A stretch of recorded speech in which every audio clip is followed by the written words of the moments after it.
નમસ્તે બેનો. આજે ફરી એકવાર આપણે કોર્સ 8 અંતર્ગત મળી રહ્યા છે. અગાઉના તાસમાં આપણે વિકૃત અંગની જે ખામી તે ઉદ્ભવવાના કારણો, તેની સુધારણા અને સુધારણા માટેની કસરતો આ જોયું. આજે આપણે નવું જ પ્રકરણ 3 શાળાના સંદર્ભમાં બાળકોનું સ્વાસ્થ્ય, મધ્યાહન ભોજન યોજના, તાર્કિક આધારો, હેતુઓ, ઘટકો અને તંત્રોની સમજ. એ પૈકી આજે આપણે સૌ પ્રથમ મધ્યાહન ભોજન યોજના એના વિશે જાણીશું.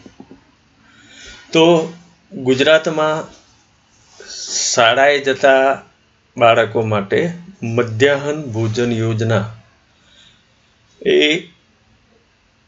19 નવેમ્બર 1984થી શરૂ કરવામાં આવી. એ યોજના કેન્દ્ર પુરસ્કૃત છે, પણ તેનો ખર્ચો એની વ્યવસ્થા એ બધું રાજ્ય સરકારોએ કરવાનું હોય છે.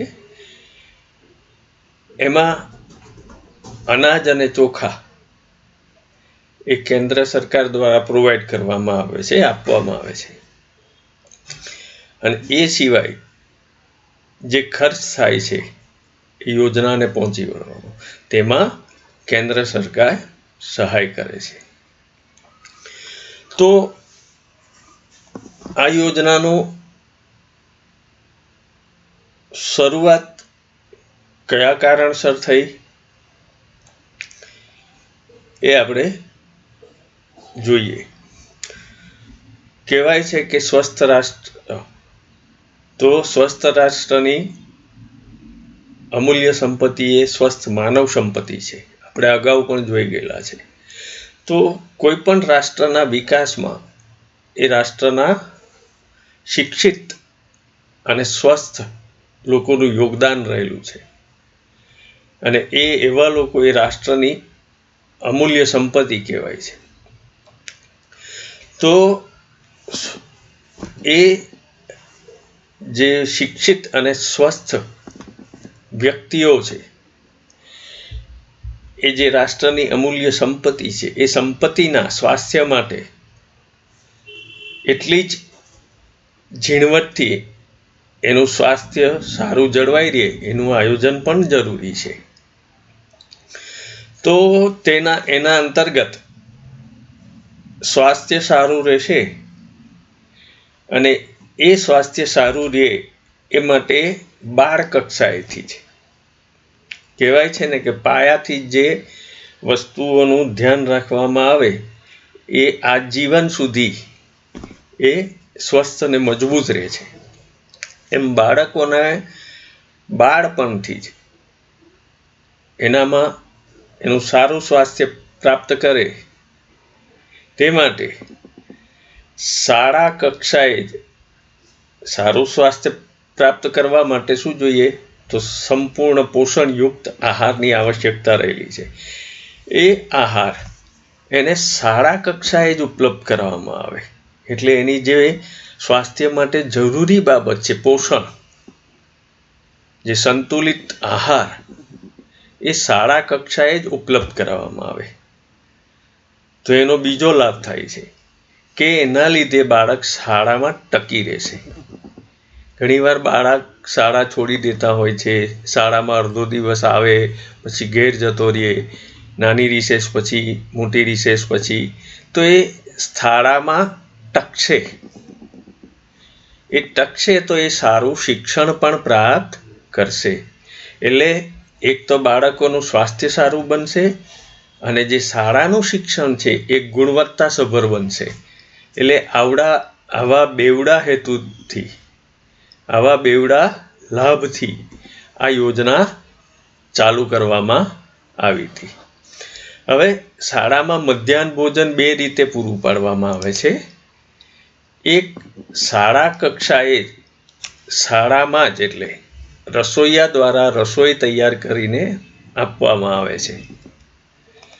પછી અમુક જિલ્લાઓમાં જોઈએ તો એનજીઓ એટલે નોન ગવર્મેન્ટ ઓર્ગેનાઇઝેશન, એ ઉપરાંત એક અક્ષયપાત્ર ફાઉન્ડેશન ટ્રસ્ટ, એ આવા ભારતના ઘણા બધા શહેરોમાં આવા રસોડાઓ ચલાવે છે કે જેમાં તે ઉચ્ચતમ ગુણવત્તાવાળું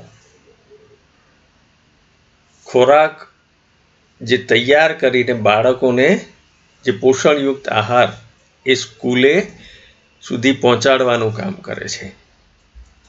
એનો વિડીયો હું આ વિડીયોની નીચે જે લિંકમાં મૂકીશ એ આપ જોશો, અક્ષયપાત્ર ફાઉન્ડેશનનો. તો શાળામાં 2 રીતે આપવામાં આવે છે. આપણે જોયું કે શાળામાં રસોઈયાએ ત્યાં જ તૈયાર કરીને, રસોઈયા દ્વારા શાળામાં જ તૈયાર કરીને ભોજન આપવામાં આવે છે. બીજું, નોન ગવર્મેન્ટ ઓર્ગેનાઇઝેશન એનજીઓ કેટલાક એવા છે, જેને આપણે એમ કહીએ કે એવા સમાજસેવી સંગઠનો, એ આવા કામ કરે છે. એ ઉપરાંત અક્ષયપાત્ર સંસ્થા, એના દ્વારા આ ભોજન તૈયાર કરી અને બાળકોને એક સમયનું ભોજન સોમથી શનિ સુધી આપવામાં આવે છે. રવિવારે સ્કૂલમાં રજા હોય છે, દિવસે ભોજન આપવામાં આવતું નથી. તો સામાન્ય રીતે આપણે જોઈએ કે બાળક એ ભારતનો ભાવિ નાગરિક છે. એ જો શાળામાં આવશે, શાળામાં ટકશે અને શાળામાં પોતાનું સ્વાસ્થ્ય એ પોષણયુક્ત આહાર દ્વારા એની જે સ્વાસ્થ્યની આવશ્યક જરૂરિયાતો છે એ પૂર્ણ કરશે, અને એ પૂર્ણ કર્યા પછી એ પોતે સારું શિક્ષણ મેળવશે અને ભવિષ્યમાં એ સમાજના એક સારા નાગરિક તરીકે એને પાછો પોતાની જવાબદારી ફરજ અદા કરશે. હવે મધ્યાહન ભોજન યોજના, એના કેટલાક કયા આધારોએ ચાલુ કરવામાં આવી હતી? તો સામાન્ય રીતે કહેવાય છે કે બાળક, જેમ કે ગરીબ બાળકો છે, ગરીબ બાળકો છે એ પોતાના ગરીબીને લીધે શાળામાં અભ્યાસ કરી શકતું નથી. ગરીબી દૂર કરવા માટે એને બીજા બધા કામોએ લગાડવામાં આવે છે. એટલે ગરીબી, અને એમ કહી શકાય કે ગરીબી અને નિરક્ષરતા એકબીજા સાથે સંકળાયેલા છે. બાળક ગરીબીના લીધે શિક્ષણ મેળવી શકતું નથી, અને શિક્ષણ ના મેળવવાના લીધે એની ગરીબી ક્યારેય દૂર થતી નથી. એટલે આ બે અરસપરસ જોડાયેલા છે. આપણે જાણીએ છીએ 1 મે 1960માં આપણે ગુજરાત રાજ્યની અલગ રાજ્ય તરીકે સ્થાપના થઈ. ત્યારે આપણા સંવિધાનમાં જણાવેલા જનકલ્યાણના જે કેટલાક ઉદ્દેશોને અનુબંધ રીતે એને અમલ કરવા માટે તો સરકારે ઘણા બધા પગલાં ભર્યા, પણ છતાં સરકારને એવું લાગ્યું કે હજુ પણ કંઈક ખૂટે છે. હજુ ગરીબોની સ્થિતિ સુધારવા માટે આપણે કંઈક સવિશેષ પગલાં લેવા જરૂરી છે. તો આવા વિચાર બીજમાંથી આ યોજનાનો ઉદ્ભવ થયો છે, અને 1984થી ગુજરાત રાજ્યમાં મધ્યાહન ભોજન યોજનાની શરૂઆત થઈ. હવે જ્યારે એ યોજનાની શરૂઆત થઈ ત્યારે બિલો પોવર્ટી લાઈન, એટલે ગુજરાતમાં ગરીબી રેખાથી નીચે જીવતા લોકોની ટકાવારી અંદાજે 45% જેવી હતી, જે ધીમે ધીમે ઘટતા આજે 24% જેવી થયેલ છે.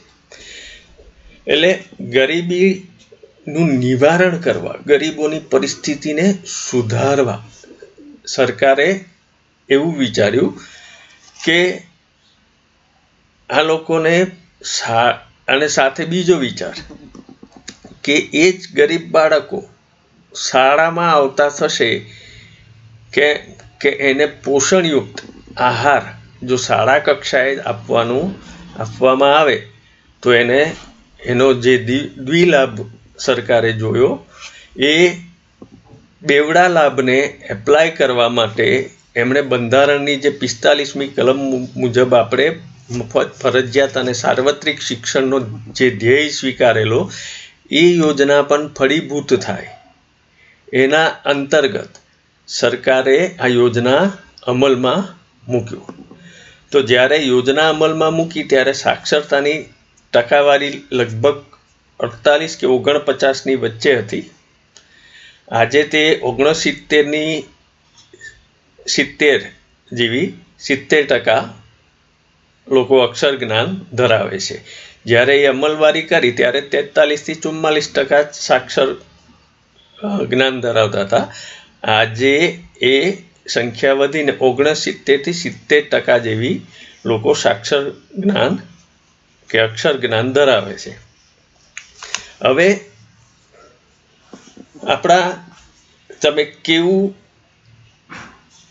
તમારું નોલેજ છે, અક્ષર જ્ઞાન ભણેલા કેટલું છે, એ પછી તમારી ખોરાકની જે લેવાની જે બાબતો છે કે ખોરાક જે તમે લો છો તે બાબતોમાં કે તમે કેવી ટાઈપનો ખોરાક લો છો, તમારી પોષણ કક્ષા જેને કહેવાય, અને તમે કેવું અને કેટલું જીવન જીવો છો, એમ અક્ષર જ્ઞાન, પોષણ કક્ષા અને આયુષ્ય પરથી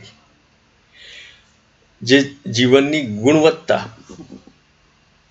માપવામાં આવે છે એ જીવનની પોષણનું ધોરણ ઊંચું લાવી અને માનવ સંપત્તિ જે યુવાનો છે એનો યોગ્ય વિકાસ થઈ શકે. આ સંદર્ભમાં રાજ્ય સરકારે આ પ્રાથમિક શાળામાં યોજના અમલમાં મૂકી હતી. હવે એ મધ્યાહન ભોજન યોજના ચાલુ કરવા માટેના કેટલાક બીજા હેતુઓ છે.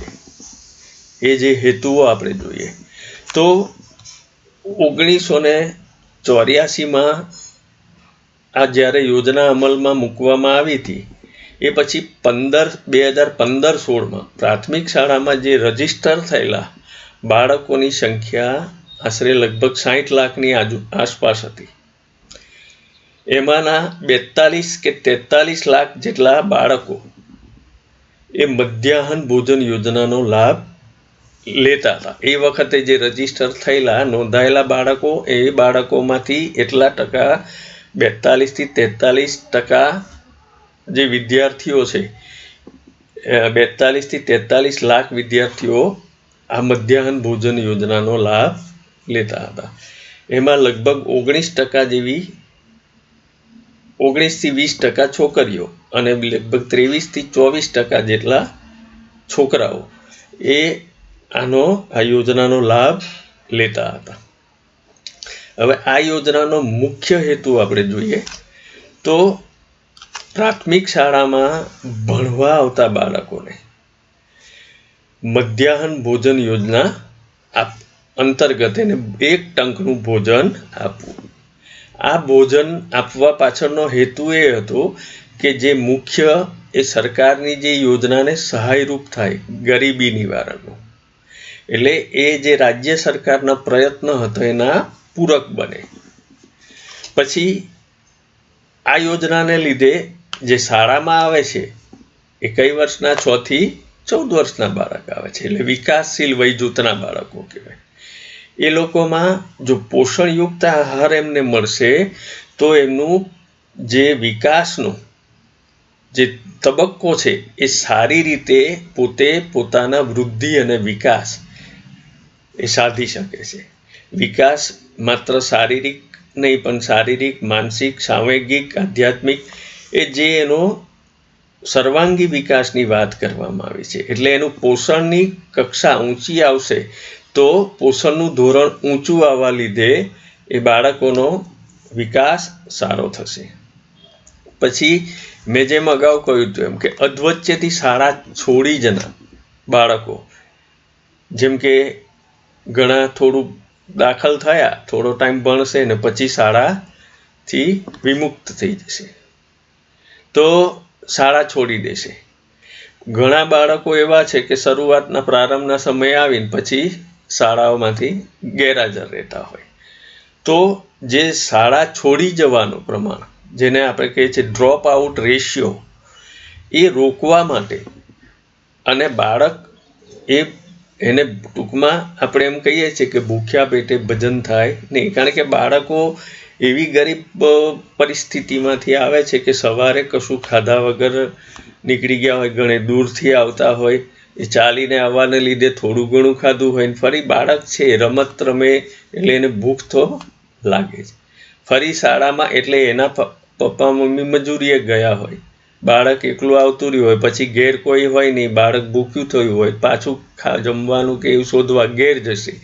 તો આવા ઘણા બધા કારણોને લીધે તો બાળકને શાળામાં જ જો એ ભોજન એને સંતોષકારક મળી રહે તો એ શાળામાંથી સતત એટલે ટૂંકમાં હાજર રહેશે, શાળામાં ગેરહાજર રહેશે નહીં. એટલે હાજરીના જે ધોરણ છે એ હાજરી, જે સામાન્ય હાજરી આપણે જોઈએ બાળકો અમુક દાડા આવતા હતા, નહોતા આવતા, એમાં ધીમે ધીમે સુધારો જોવા મળે છે.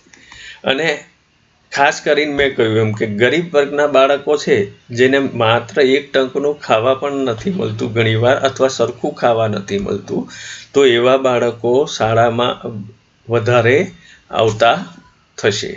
પછી આ યોજના ચલાવવા માટે એક રસોઈયો જોઈએ, હેલ્પર જોઈએ, પછી વ્યવસ્થાપક જોઈએ કેન્દ્રનો, તો મધ્યાહન ભોજન કેન્દ્રના સંચાલક જોઈએ, એક રસોઈયો જોઈએ, રસોઈયાને સંખ્યા પ્રમાણે હેલ્પરો જોઈએ.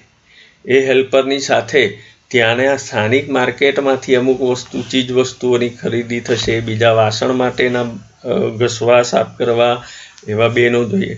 તો સ્થાનિક કક્ષાએ રોજગારીની તકો ઊભી થાય છે, એટલે રોજગારીની તકો પૂરી પાડશે.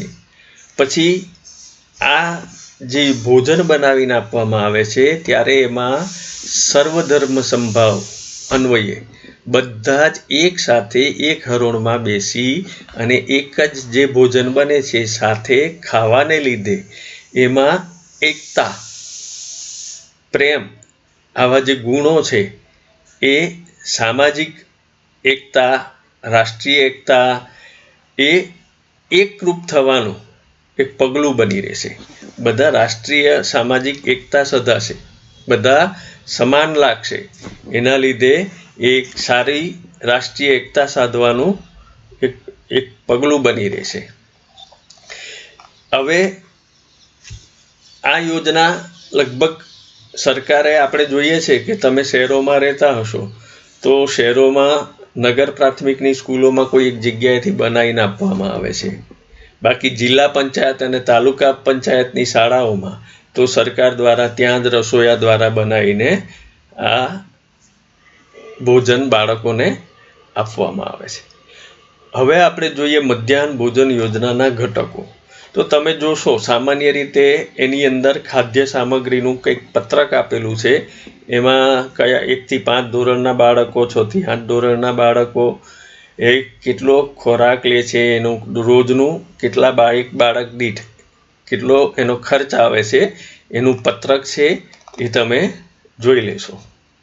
અને મેં જેમ કહ્યું હતું એમ કે આ ખર્ચની અંદર અનાજ ચોખા એ કેન્દ્ર સરકાર તરફથી આપવામાં આવે છે, એટલે એનો ખર્ચ એમાં ઉધારેલો નથી.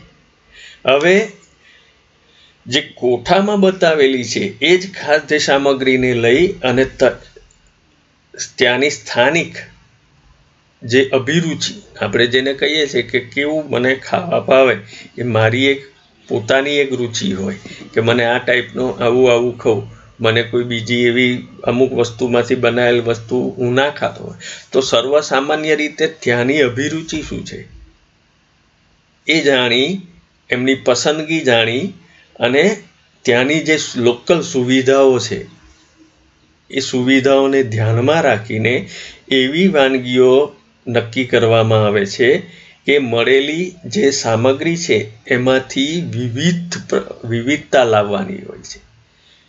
વિવિધતા સભર વાનગીઓ જુદી જુદી બનાવી અને એ જ મળેલા જથ્થામાંથી એ જ માપક્રમ જળવાઈ રહે એ રીતે, પણ ત્યાંની અભિરુચિને પસંદગીને ધ્યાનમાં રાખીને એવું બનાવવું પડે. નહીં તો શું થશે કે અમુક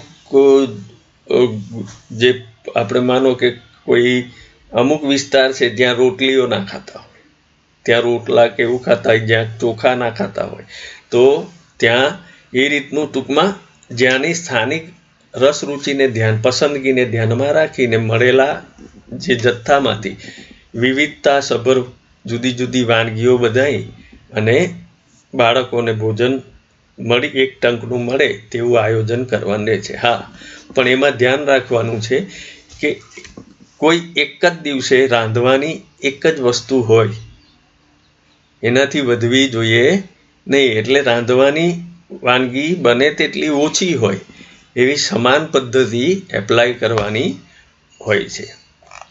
પછી આ યોજનાના અંતર્ગત સુખડી, તો બાળકોને આમાંથી પોષણ તો મળતું હતું, પણ એવું લાગ્યું કે બાળકને એનર્જી, શક્તિ માટે હજી કંઈક ખૂટે છે. એટલે પૂરક ડોઝ કહેવાય જેને, એ પૂરક ડોઝ તરીકે શાળામાં બાળકોને 2013-14થી એ સુખડી આપવામાં આવે. હવે સુખડી તમે જાણો છો, ગોળ, ઘી અને કકરા લોટમાંથી ઘઉંના આ સુખડી બનાવવામાં આવે છે.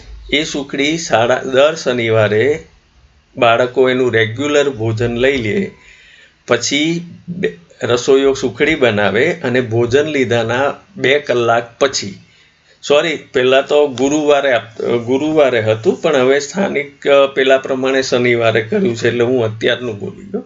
તો ગુરુવારે એનું રેગ્યુલર ભોજન લઈ લે, પછી એને 2 કલાક રહી અને રસોઈયા દ્વારા એને સુખડી આપવામાં આવે છે. એટલે સુખડીથી બાળકોને એનર્જી મળે છે, શક્તિ મળે છે. એ સુખડીનો પણ એક કોઠો કે કેટલા વ્યક્તિ દીઠ એને કેટલું પ્રમાણ લેવું એ ધ્યાનમાં રાખીને એ બનાવવાનું હોય છે. એના પછી છે દૂધ સંજીવની યોજના. તો પ્રાથમિક શાળામાં બાળકોમાં વિટામિન, કેલ્શિયમ, પ્રોટીન અને ક્ષાર આવા તત્વોની ઉણપ જણાય. એ ઉણપને દૂર કરવા માટે સુખડી 13-14માં ચાલુ કરી અને દૂધ સંજીવની યોજના 2014-15માં શરૂ કરી. એના અંતર્ગત દરેક બાળકને અઠવાડિયાના 5 દિવસ 200 ml દૂધ એક ટાઈમ આપવામાં આવે છે. અને આ દૂધ એ ફોર્ટિફાઈડ ફ્લેવર, જે આપણે એમ કહીએ છીએ, જે તમે ટોન્ડ મિલ્ક જે અમૂલના અને બહાર પીવો છો એ ટાઈપનું ફોર્ટિફાઈડ ફ્લેવર દૂધ આપવામાં આવે છે. એની અંદર ફેટ, કાર્બોહાઈડ્રેટ, પ્રોટીન, કેલ્શિયમ, ખનિજ ક્ષાર, વિટામિન એ અને વિટામિન બી આવા તત્વો ઉમેરેલા હોય છે. અને દૂધની ફ્લેવર એ ઇલાયચીવાળી હોય છે. હવે દૂધમાં કેટલું પ્રમાણ ઉમેરવામાં આવે છે એ તમને કોઠામાં આપેલું જ છે. આપણે જોઈએ તો સામાન્ય 200 ml fortified flavour double toned pressurise milk. પછી એમાં ફેટ છે 3 ગ્રામ, ટોટલ કાર્બોહાઈડ્રેટ છે 24 ગ્રામ, પછી પ્રોટીન છે 7 ગ્રામ અને વિટામિન એ 500 IU મતલબ ઇન્ટરનેશનલ યુનિટ, જે વજનનો જે માપ છે સ્ટાન્ડર્ડ, એના પ્રમાણે ઇક્વલન્ટ ટુ 150 મિલીગ્રામ. એવી જ રીતે વિટામિન ડી એ 40 લખે છે, પણ એ 40 IU એટલે ઇન્ટરનેશનલ યુનિટ, જે સ્ટાન્ડર્ડ માપ છે એ ઇક્વલન્ટ ટુ 1 મિલીગ્રામ. એટલે વિટામિન બી માટેનું માપ જુદું છે, વિટામિન એ માટેનું માપ પ્રમાણ જુદું છે.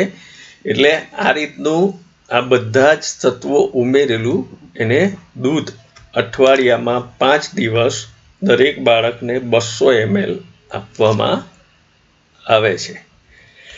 હવે આની સાથે આપણે જોઈએ તો મધ્યાહન ભોજન યોજના, આ યોજના ચલાવવા માટે સરકારે યોજના તો અમલમાં મૂકી, પણ એ યોજના ચલાવવા માટે કેટલાક તંત્રોની રચના કરવી પડે, એનું ફોલોઅપ વર્ક લેવા માટે. તો મધ્યાહન ભોજન યોજનાના તંત્રો, એ તંત્રોની આપણે સમજ મેળવીએ. તો પહેલું છે વહીવટી તંત્ર, પછી બીજું છે વ્યવસ્થા તંત્ર. તો સામાન્ય રીતે આપણે જોઈએ તો વહીવટી તંત્ર છે એ શું કરે કે પહેલાં શરૂ થાય રાજ્ય કક્ષાએ ઉપરથી જઈએ તો જે મધ્યાહન ભોજન યોજના માટે જે એના કમિશનર હોય એ મધ્યાહન ભોજન યોજનાના વડા હોય, અને રાજ્યમાં એનું અમલીકરણ સારી રીતે થાય એ માટે એક નિયામકની કચેરી એ એના અમલવારી માટે હોય છે. એટલે મધ્યાહન ભોજન યોજનાના વડા એ કમિશનર છે અને એની નીચે નાયબ નિયામકની કચેરી હોય છે. હવે ત્યાંથી નીચે આવીએ, રાજ્યનું પત્યું તો જિલ્લાએ. તો જિલ્લાના વડા પ્રથમ કોણ? કલેક્ટર. તો યાદ રાખવા માટે પહેલાં કલેક્ટર, તો એ કલેક્ટરની જવાબદારી હોય છે, પણ એ કલેક્ટરને મદદરૂપ, કારણ કે કલેક્ટરને તો આખા જિલ્લાના ઘણા બધા વહીવટી એવા એકમો છે, એનું પણ ધ્યાન રાખવાનું. એટલે જિલ્લાના કલેક્ટરને એ મુખ્ય જવાબદારી છે, પણ એની હેલ્પમાં એમના એક નાયબ કલેક્ટર છે, 2 નાયબ મામલતદાર છે, એક નાયબ એકાઉન્ટન્ટ છે, પછી એક કારકુન છે, એક ટાઈપિસ્ટ છે, એક ડ્રાઈવર ને એક સેવક. આવી રીતનો સ્ટાફ એમની અંદરમાં આપવામાં આવે છે, એ આમની સહાયમાં હોય છે. એના પછી જિલ્લા લેવલે, કારણ કે આ છે કોનું? જિલ્લા કલેક્ટરની એક આખા બોડી જે કલેક્ટરના અંડરમાં છે, એ બધા માણસો આની સાથે કલેક્ટર જોડાયેલા છે મેઇન, એટલે એમના અંડરમાં આ બધા એ સહાયરૂપ થવા માટે કલેક્ટર કચેરી વતી એ ત્યાં જ્યારે જરૂર પડે એ ઉપલબ્ધ હોય છે. પણ એ ચલાવવાની છે યોજના ક્યાં? શિક્ષણમાં. તો શિક્ષણ તંત્રના જે છે એના પણ કેટલાક માણસો જોઈએ. તો કલેક્ટર, જિલ્લા લેવલે કલેક્ટર, પછી જિલ્લા લેવલે શિક્ષણના, તો જિલ્લા પ્રાથમિક જે જિલ્લા શિક્ષણાધિકારીની કચેરી હોય છે ત્યાં એક જે જિલ્લા પ્રાથમિક શિક્ષણાધિકારીની કચેરીના એક નાયબ પ્રાથમિક જિલ્લા શિક્ષણાધિકારી એ હોય છે.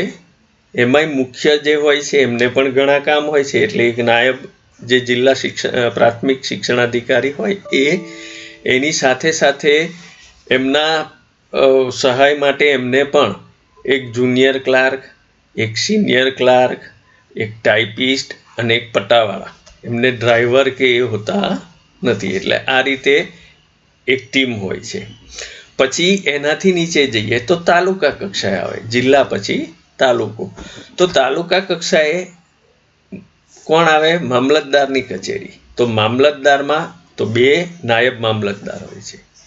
એમાં એક નાયબ મામલતદાર એ માંગણી અને પુરવઠો, જે માંગ આવે કે કેટલું અનાજ મારે ચૂકવવાનું, માંગણા પત્રક હોય એના મુજબ એને જે માંગણીઓ હોય એનું સંકલન કરી અને ચૂકવણી એટલું પાછું એને ચૂકવવાનું, એ કામ એ એક નાયબ મામલતદાર કરે છે. અને બીજા નાયબ મામલતદાર છે એ યોજનાનું નિરીક્ષણ અને જે હિસાબી, જે ટૂંકમાં એક ટાઈપનું ઓડિટ કહીએ કે હિસાબી દેખરેખ રાખવાનું કામ એ કરે છે. તો તાલુકા કક્ષાએ શિક્ષણ ખાતા દ્વારા, પછી તાલુકા કક્ષાએ મામલતદાર કચેરીમાંથી આપણે જોયું. એ ઉપરાંત તો તાલુકા કક્ષાએ જે શિક્ષણ આ જે શાળાના કર્મચારીઓ છે એને અને મધ્યાહન ભોજન યોજનાના કર્મચારીઓ વચ્ચે ગાઢ સંકલન સુનિશ્ચિત કરવા માટે તો દરેક શાળામાં એક કેળવણી નિરીક્ષક તો જતા હોય. એ કેળવણી નિરીક્ષક એ શિક્ષણાધિકારી કચેરીના જ એક કર્મચારી છે, એને શાળાનું મોનિટરિંગ કરવા મૂકેલા હોય. એટલે એ આ શાળાઓના નિરીક્ષક તરીકે કામગીરી કરે છે. હવે સામાન્ય રીતે તો આવા કેન્દ્રો ઘણા બધા ચાલતા હોય છે, એટલે આ યોજનાને સરસ રીતે, સારી રીતે એનું દરેક જગ્યાએ અમલીકરણ થાય એના માટે તો મધ્યાહન ભોજન કેન્દ્રોનું નિરીક્ષણ પણ થવું જરૂરી છે. તો આ નિરીક્ષણ માટેનો જે સ્ટાફ છે એ સ્ટાફ જિલ્લા કલેક્ટર અને જિલ્લા વિકાસ અધિકારી એના જે અંડરમાં આવતા સ્ટાફમાંથી એ મહેકમ જેને કહીએ છીએ સ્ટાફમાંથી એ વ્યક્તિઓ લેવામાં આવે છે, અને દરેક વ્યક્તિને એ 10 કેન્દ્રો, વ્યક્તિ દીઠ 10 કેન્દ્રોની જવાબદારી એને સોંપવામાં આવે છે, અને એનું નિરીક્ષણ નિયમિત રીતે કરે, પછી એનો અહેવાલ તૈયાર કરી અહેવાલ એને કલેક્ટરને અને જિલ્લા વિકાસ અધિકારીને મોકલવામાં હોય છે. તો આવી રીતે એનું નિરીક્ષણનું કામ કલેક્ટર કચેરીના અંડરમાં આવતા મહેકમમાંથી એટલે સ્ટાફમાંથી એક આખા વ્યક્તિઓ લેવામાં આવે છે. તેને મતદાન કેન્દ્રો 10 કેન્દ્રો દરેક વ્યક્તિથી 10 કેન્દ્રો સોંપવામાં આવે છે. તેને કેન્દ્રોની મુલાકાત લેવાની હોય છે અને એનો અહેવાલ તૈયાર કરીને કલેક્ટરશ્રીને અને તાલુકા વિકાસ અધિકારીશ્રીને મોકલવાનો હોય છે. એટલે આ રીતે એની નિરીક્ષણનું કામગીરી થતી હોય છે, કારણ કે નિરીક્ષણ સારું થાય તો જ એક યોજના એ સરકારનો જે ઉદ્દેશ છે એ ફળીભૂત થાય, કે યોગ્ય રીતે અને સુચારું એનું અમલીકરણ થાય છે કે નહીં એ પણ જોવું પડે. એટલા માટે અને જે મધ્યાહન ભોજન યોજનાના કર્મચારીઓ અને શાળાના કર્મચારીઓ વચ્ચે જો ગાઢ સંબંધો પ્રસ્થાપિત હશે તો એ યોજના સારી રીતે ચાલી શકે, એટલા માટે પણ એ જરૂરી છે. પછી એનું આવે છે વ્યવસ્થા તંત્ર. તો વ્યવસ્થા તંત્ર એટલે મધ્યાહન ભોજન યોજનાનું કેન્દ્ર છે, એ કેન્દ્રની અંદર એક એવું નાનું તંત્ર બનાવવામાં આવે છે કે જે એ વાલીઓ છે એ વાલીઓના એ વ્યવસ્થા તંત્ર એટલે જે ત્યાંના સ્થાનિક પેલામાંથી વ્યક્તિઓ લેવામાં આવે છે. એમાં એક તો મધ્યાહન ભોજન યોજનાના વ્યવસ્થાપક, પછી એની મદદમાં એટલે રસોયા, જ્યાં 500 બાળક હોય તો 500 બાળક સુધી એક રસોયાના માપમાં. ત્રીજા નંબરે સહાયક. હવે આ જે બધા પસંદ કરવામાં આવે છે એની નિમણૂક એ કલેક્ટરશ્રી કે નાયબ કલેક્ટરશ્રી કરે છે. કોની? તો મધ્યાહન ભોજન યોજનાના વ્યવસ્થાપક, રસોઈયા અને સહાયક એની નિમણૂક એ કલેક્ટરશ્રી કે નાયબ કલેક્ટરશ્રી કરે છે. પછી એ કમિટી એ તો નિમણૂક એટલે એમણે નિમણૂક કરી દીધું, વ્યવસ્થા ગોઠવી દીધી. હવે એને સરસ રીતે ચાલે છે એ માટે અને ત્યાંના સ્થાનિક લોકલ કોઈ પ્રશ્નો ઉદ્ભવે નહીં એ બધું નક્કી કરવા માટે એક સમિતિનું ગઠન કરવામાં આવે છે. એ સમિતિને બીજા પ્રહરી સમિતિ તરીકે પણ ઓળખાય છે. તો દરેક ગામમાં જે મધ્યાહન ભોજન યોજનાના કેન્દ્ર છે એને સહાય કરવા માટે એક સમિતિની રચના કરવામાં આવે છે, અને આ સમિતિમાં એ મધ્યાહન ભોજન યોજનાનો વ્યવસ્થાપક એ નિમંત્રક તરીકે કામગીરી કરે છે. હવે એમાં એ સમિતિમાં કોણ કોણ હોય છે એ જોઈએ. તો વાલીઓ જે છે એના 4 સભ્યો, 4માંથી 2 તો મહિલા ફરજિયાત હોવી જ જોઈએ. જે 4 વાલી બાળકો ભણે છે એ બાળકોના વાલીઓ, પ્રતિનિધિઓ એ પોતે આની અંદર સભ્ય તરીકે 4, એ 4માં 2 બહેનો ફરજિયાત જોઈએ. પછી આવે છે સરપંચ, ત્રીજા આવે છે શાળાના મુખ્ય શિક્ષક, અને ચોથા છે મધ્યાહન ભોજન યોજનાના વ્યવસ્થાપક. આમ આ સમિતિનું રચના કરવામાં આવે છે. હવે ઘણીવાર ત્યાં માનો કે અમુક જ્ઞાતિના લોકો, માનો કે આ જે સભ્ય બનાવ્યા છે ત્યાં અનુસૂચિત જાતિના 1, અનુસૂચિત જનજાતિના 1 પ્રતિનિધિ એવી રીતે લેવાના હોય છે. પણ માનો કે કોઈ જગ્યાએ અમુક જાતિના લોકો બહુનો વસવાટ બહુ ના હોય, તો જે બીજી જાતિ છે, માનો કે અનુસૂચિત જનજાતિના લોકો બહુ ત્યાં નથી, તો અનુસૂચિત જાતિના લોકોનું પ્રતિનિધિ ધરાવતો એક વ્યક્તિ એને સભ્ય તરીકે લેવાનો રહેશે. આમ આ સભ્ય સંખ્યા એ સામાન્ય રીતે 11 સુધી લઈ જઈ શકાય, પણ 11થી વધુ કરવાની નહીં. અને આ સમિતિની રચના કોણ કરે છે? તો એ મામલતદાર કરે છે. એટલે આ યોજના ચલાવવા માટેની બધી સહાય આ સમિતિ કરે છે, અને એને એટલે જ આપણે પ્રહરી સમિતિ તરીકે ઓળખીએ છીએ. આજે બેન આટલું જ. હવે ફરી નેક્સ્ટ તાસની અંદર આપણે મધ્યાહન ભોજન યોજનાના સંચાલન તંત્રોની જવાબદારી, ફરજો અને જરૂરી પત્રકો એના વિશે સમજીશું. તો સ્વાધ્યાય કાર્યમાં લખી લેશો, મધ્યાહન ભોજન યોજના એ શું છે